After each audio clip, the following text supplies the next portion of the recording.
Hi. Awesome. Carly, I'm very excited today. Do you want to introduce the topic today and tell us a little bit about you?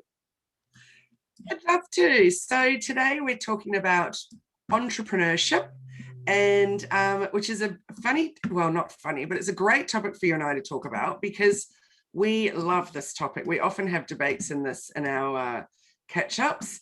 So I'm really excited to talk about that with you. And I'm Kylie Moe from Hello Media, and I'm a business coach specializing in digital marketing and branding and content. What about you, Jenny? Hi, I'm Jenny Walk from Elephant in the Room Consulting, the biggest mouthful of a business name. And I'm a business coach and consultant, and I work with businesses to help them provide clarity, structure, and process so they can build sustainable businesses that they love. Great. So I'm excited to talk about entrepreneurship with you. And just before we get really stuck into that topic, I wanted to talk about, I'm just going to have another strepsil. Yeah. It has been a week of not heaps of voice. That we would just have a little chat about your retreat. Yeah. So I know this is not the first one that you've run, but it's the first one that I attended. So 3 days of getting completely immersed in my own business, but also what I just found absolutely invaluable was the other people's businesses and the sharing of ideas around that. And interestingly, we all had very different businesses. So we had obviously a product-based business. We had two other service-based businesses, but both incredibly different. We're all very different in what we do. And I just found the sharing amazing and the feedback from everyone amazing, which was so good. And the way that you make that space available to people, whoa, it was just brilliant. And not only that, but beautiful, amazing food and yeah, the whole experience, immersing right into it and staying there all together. Yeah. Beautiful, beautiful spot in Cabarita on in the North Coast, northern New South Wales. Really, really special. So I'd love to hear how it was for you as someone running a business retreat. Thank you for asking. I have to say, I know the feedback we had was amazing. And what I love to hear when you talk about it is that when I sat down and thought about what do I want from a 3-day retreat? What do I want? And I use the term retreat interchangeably with mastermind or immersion. It's whatever word resonates with you. But really, retreat fits because you're away from your business. You're away from your family or your normal life. You get an opportunity to really immerse. So there is some space that you create in your brain. And that's really what I wanted. I wanted people to feel, I think the word that someone used was nurtured. And so I made a conscious decision to say, I want you to be able to turn up with nothing but your laptop and a toothbrush and literally nothing else but those. We provide everything else. You can have body wash and shampoo and anything else you need. Even our amazing Andy ran out and got Epsom salts for one of the clients because they wanted a bath in the beautiful, to have a soaking bath.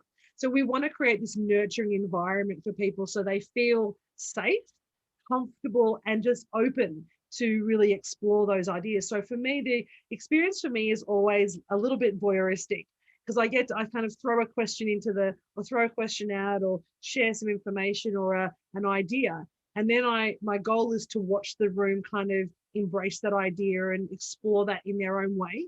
Because so often, and you and I have been to a lot of business workshops and a lot of arrangements, and they talk about an immersion, and they talk about spend time on your business, but you're always thinking about other things, and it's always very directed learning. And I'm a big fan of experiential learning, and that requires us to have conversations that we probably wouldn't normally have with people that you've never met before, some of them, and be a little bit challenging. And I know, and I love the group of people. I mean, we had a joke on the first one that, a running joke in our team was that we had a psychologist, a lawyer, a celebrant, and a learning development manager walks into the room. And it's like this diverse group of people. And we're much the same this time.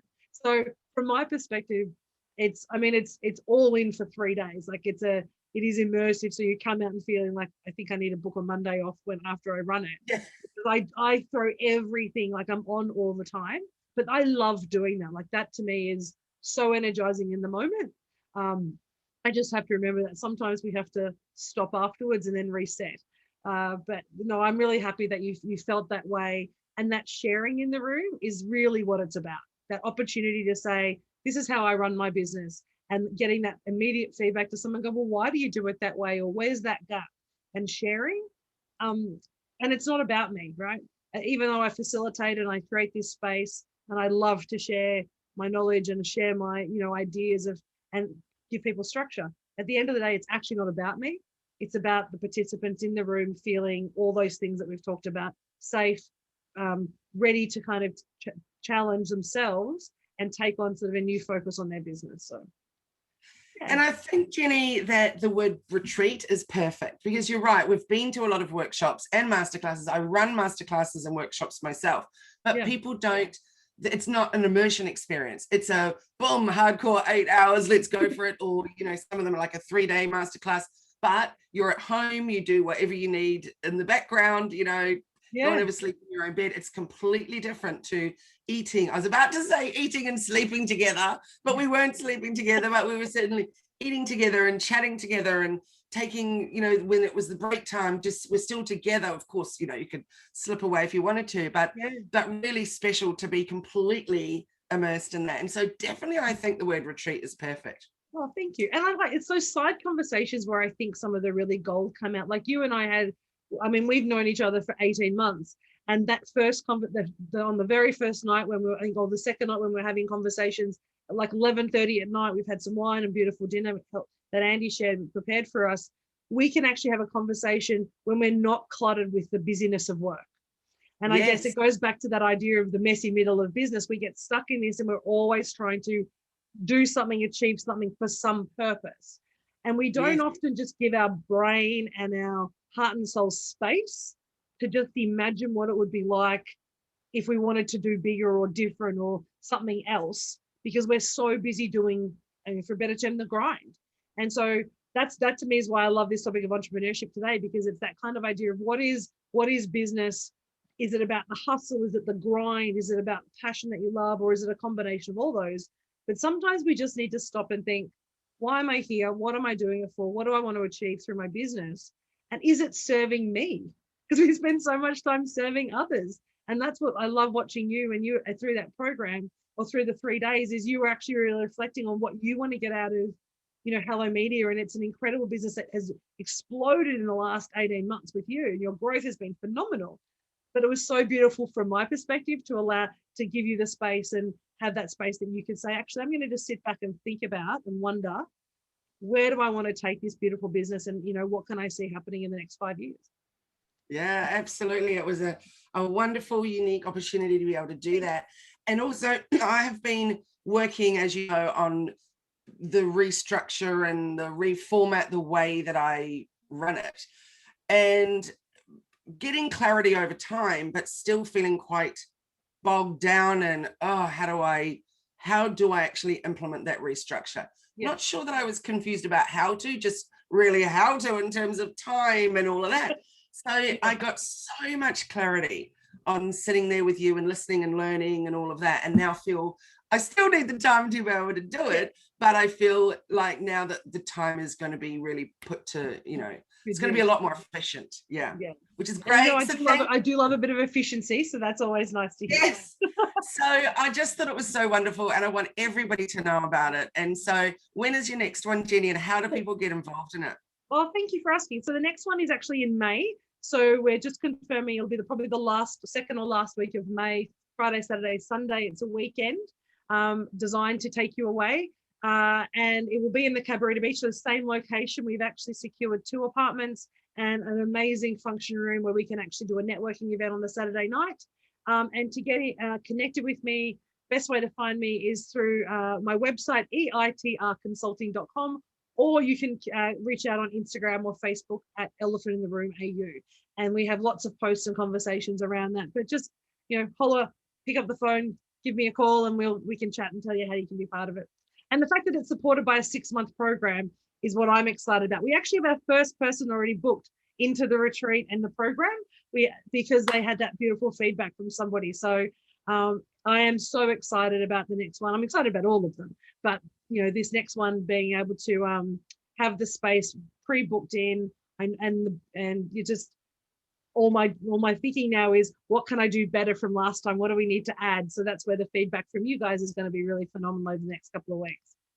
Awesome. Well, I hope it fills up fast, and then you've got more people just desperate to get there for the next one. So yes. Well, we do have Awesome. limited spots because it is an immersion. So there are limited spots. So if you are interested and want to join us in May, please reach out soon so we don't. So you get one of those beautiful rooms with your own ensuite and a place to relax. Lovely. Thanks, Jenny. Now let's talk entrepreneurship, although really we've already started on that topic with what we've been chatting about. I've pulled out my workbook from the weekend with you because the little area, and I think this is a great thing to be chatting about, is employee, operator, and owner, and where being an entrepreneur fits into that. So I know we've had these chats in private, but I'd love you to share I'm saying our view because I know we share the same view, our view on the oddness of how the word entrepreneur is used at the moment. Yeah, I find people who use the entrepreneur and being an entrepreneur is almost a badge of honor. It's kind of like this, if I'm a business owner, well, that's okay. But if I'm an entrepreneur, then I'm kind of cool. And I feel like I'm associated with people like Elon Musk and Richard Branson and all these incredible people who seem to kind of fly around the world and have this fabulous lifestyle. And from a public perspective, I know a lot of business owners who are actually old school business owners. They love the grind. They love being on the tools, but all of a sudden are calling themselves entrepreneur coaches and entrepreneurs now because it seems to position them differently in the market. So from my perspective, or I think the traditional perspective, is an entrepreneur pretty much creates an idea, brings it to life, builds it, and then gets out and moves on. So it's really around the cyclical nature of building, so ideation, building, growing, selling, moving on. They don't generally, from my experience, want to actually be on the tools or even be in the business for very long. It's really about sharing ideas and facilitating the creation of something is what defines, in my mind, a true entrepreneur. And so when I think of that, I go, do I really want to create multiple businesses? Maybe, but it's not a passion of mine. Whereas I think about what I love doing, and we have that conversation about employee, owner, and operator and owner. And so many business owners or people who start a company remain an employee. So they have to be there 24/7 in their business. The business doesn't run without employees, and their business doesn't run without them. Versus that owner who is, I own the company, I've set it up, I've got amazing staff and structures and an operational system that means that I can go away on holiday for 9 months a year and my business still functions beautifully. Well, that middle piece, which is the piece I'm really comfortable being in, which is the operator, which means I set my business up well, I've got great structures, I've got an awesome team that we're growing, but I need to be here to kind of oversight, and I still want to be on the tools. I still want to talk to clients and deliver, but I also give myself the opportunity to go on holiday for a couple of weeks or a month or so, and I can set that up in place by the way that I deliver my work. And so I wouldn't class myself as an entrepreneur. I would call myself a business owner operator, because that's really where or an operator who owns a company, if you like, for a better word. What do you think about it? Yeah, I completely agree with you. So the entrepreneur stage is when you're first setting it up. And it might be first year, whatever it is, but it's definitely, it even could be beyond the first year, but it's certainly that stage of setting up and that stage of that initial growth, that initial excitement, all of that kind of thing. So I just pulled up to read out what is the dictionary meaning of entrepreneur, which is an entrepreneur is an individual who creates a new business, bearing most of the risks and enjoying most of the rewards. The entrepreneur is commonly seen as an innovator, a source of new ideas, goods, services, and business or procedures. Yeah. And then you move on from being an entrepreneur. Yeah. So when I'm writing content and things talking about who I work with or who I help, it's entrepreneurs and business owners, which to me means the people that are just starting out. So I could also use the word startups, but I don't. And then the business owners, which obviously means you've been in business for a bit, you know what you're doing, you just really need to get more visible and clarity around, all that kind of thing about getting out there in your digital marketing. Yeah. So I was really intrigued talking with you about this topic over the weekend, and realizing I always thought I was very much at the operator owner stage. But when I really got into it and realized, I'm definitely, a lot of me is still in the employee stage. Yeah. And while it doesn't feel like a big problem, because I love the being in there and working the way that I do. Like, I'm not going to change that. I absolutely love that. I definitely need to progress into more operator to owner. So I think at the moment I'm employee, operator, and owner all at once. Yeah. But yeah. So anyway, it was a super interesting exercise. So for those people listening, have you got any suggestions around that, Jenny, of how they can get some clarity around where they are right now and where they might want to move to? Most definitely. So the way that I think about it is, when you think of your business now, how do you engage with your business? Are you spending more time in your business thinking about the strategic planning and the direction, the vision of the business, or are you spending more time in the business as a hands-on delivery of the work and actually having to facilitate, or I said, for a better term, be on the tools and do the work? And to me, that's a really good way to think about how you engage with your business. So as an employee, and there's nothing wrong with an employee, but your attitude is different. Your attitude becomes around, I have to do this work. It's what I need to do. The business, I'm invaluable to the business, and everything runs because I'm here. And if I go away for a day, or if I'm sick for a day, the business doesn't work anymore. If that's you, and that's okay, the question you want to ask yourself is, do you want to stay there? Are you happy being in that space, just pulling a wage from your business and really focusing on the delivery rather than the big picture?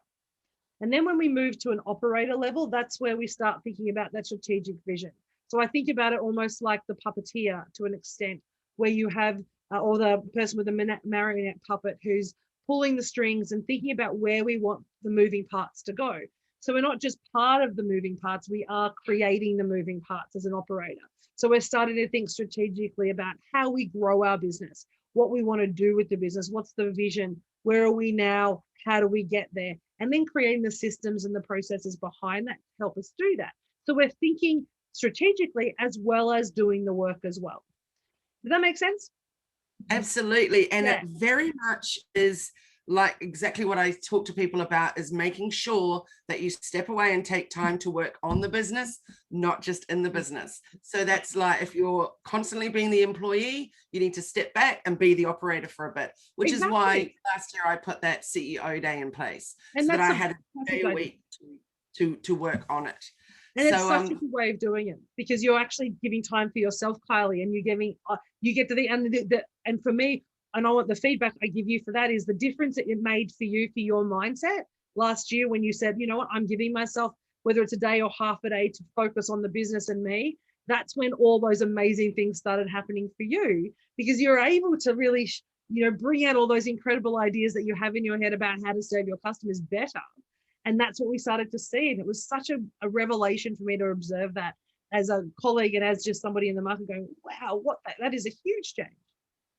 Yeah, absolutely. And also being able to take time where I have those meetings with my team, that's amazingly important, because of course we can chat constantly on Messenger and all of that. But if you're too busy to even meet with your team and properly nut out plans and ideas, and then they go away and do all that amazing behind the scenes stuff, and thank goodness for my amazing team, but yeah, it's really, really important, isn't it, to just stop, take stock, etc. So what about for you, not for you necessarily in your business, but I just mean for people in general, moving from operator to owner? And that is really the hardest step. That most people will spend probably 60 to 70% of their time in business at an operator level. But what they do is they start to elevate their business to an owner when they're looking at what is the long-term value or legacy of the business. How is the business serving our mission, not just what our day-to-day operational requirement is. So as an owner, we're starting to say, okay, what do I want this business to become? How do I get there? And what are we doing now? And what's the gap? So as an owner, I think of it as, imagine using the term a CEO. A CEO has visibility of their business, but they don't know how to do the business. They don't do the business, but they have full visibility over what they're doing, and they can choose to pop in and add value when they feel it's needed, whether that's advice, whether that's direction, whether that's a realignment from a team's perspective. But a lot of the position of an owner is really around saying, where do I want the business to be? And I think when you get to an ownership, in my mind anyway, when you start to consider yourself as an owner, you're looking at things like investment, growth, on selling, or things like, franchising, or can I scale the business? That's when we start to think of scalability. When we're not focused on delivery anymore, we're looking at how we can scale and have the business operate while we go and do something else, or where we start to, develop new product lines or new channels that we can sell into. That's what the CEO's focus, or the owner's focus is on. It's on looking at the big picture and growth of the company, not just delivery of the services. I don't know if I made that clear, but essentially it's operator delivers the services often in one or two channels, and owner will look at multiple ways that we can deliver our services through multiple channels. Makes perfect sense, Jenny. And if you've got questions, guys, make sure that you leave them in the chat or in the comments. But what I see is that at that owner stage, you absolutely need to be able to hand over to others to run things for you, and have faith in your staff that's going to go well.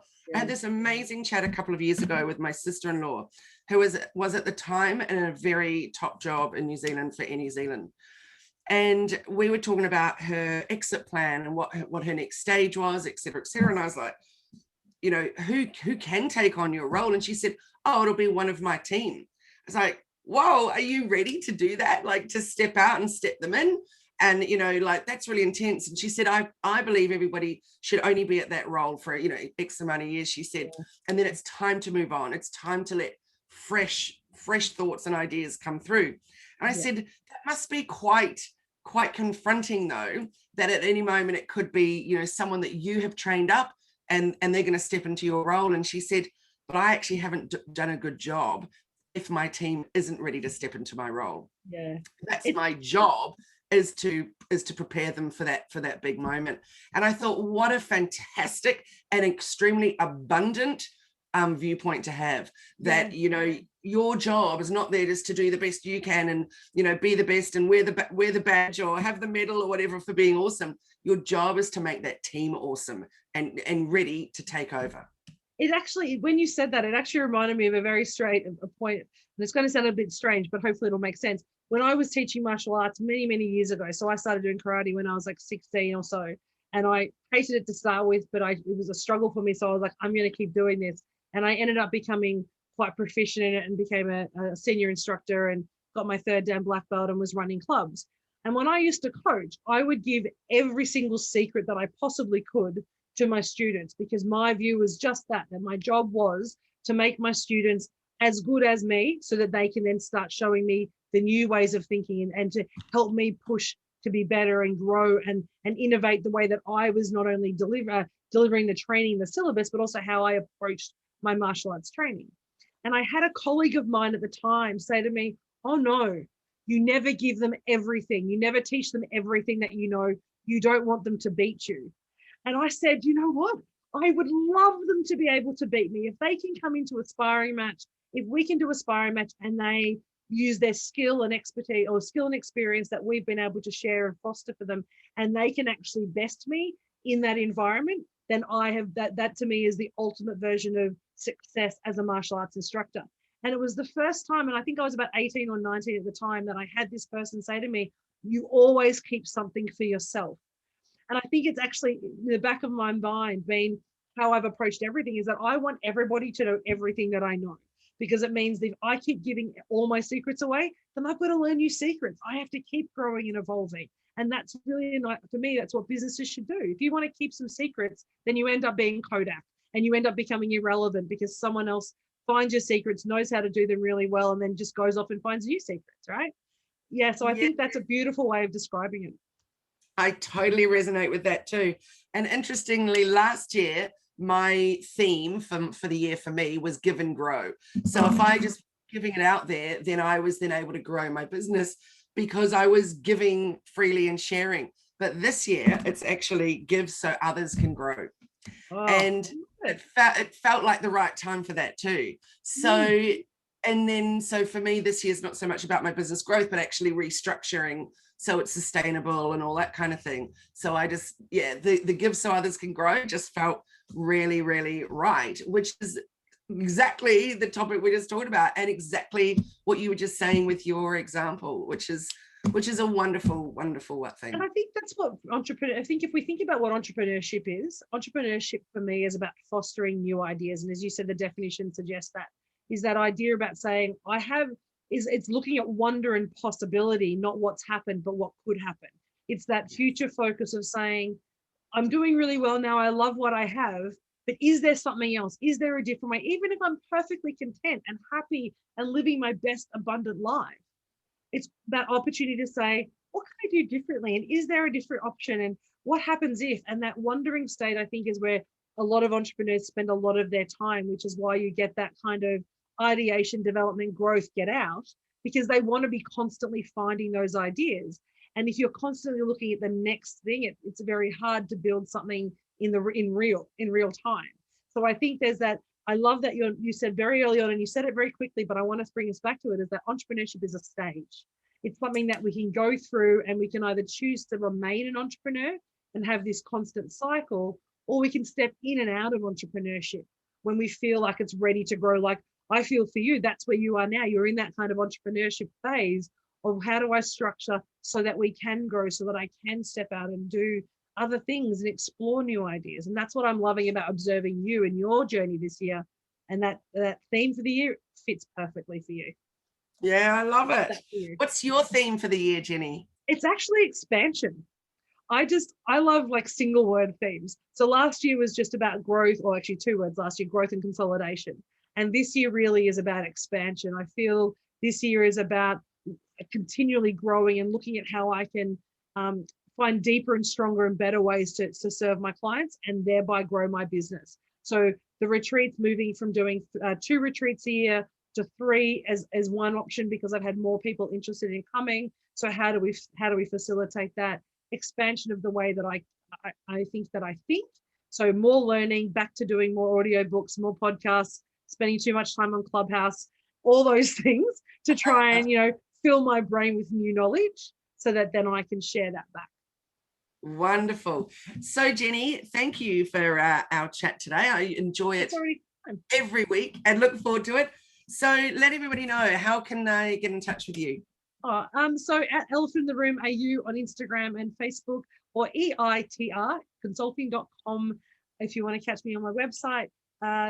And you'll have all the information about the programs we run, the coaching, and also all our events coming up. And Kylie, what about you? hellomedia.team is the website and Instagram, and hellomedia.dreamteam is the Facebook. But the best place to hang out is in our Facebook group, which is just called Hello Media. And on Clubhouse, I'm Hello Kylie.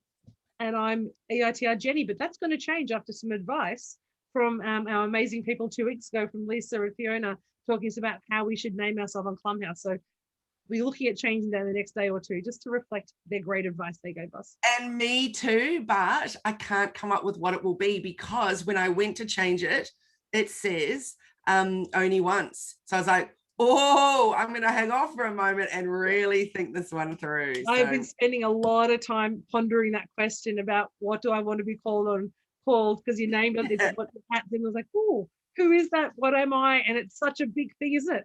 Who do you want to show up as on Clubhouse? Incredible. Absolutely. Well, okay. Jenny, for next week, a topic of the week, I'd really love to talk about more like moving on from entrepreneurship, but into a digital marketing strategy or thought, where we talk about growth through that and where you're getting visible. And I think that's perfect. And I'm actually excited, because a lot of our clients, and you saw that at the retreat on the weekend, and that's not my place to play. So I was like, nope, we're going to leave Kylie to help you with that piece, is that idea of digital marketing and where we can grow. To get really understanding of that is so critical in this world, particularly with all the new platforms coming up. So I'm excited to hear what you have to say and to share a conversation about that next week. Yay, me too. All right, Jenny. Well, thank you so much again. Love it every Friday. See you guys next week. Thanks for joining us. Thanks so much, Carla. You take care, everyone. Yeah, have a wonderful day. Cheers. Bye.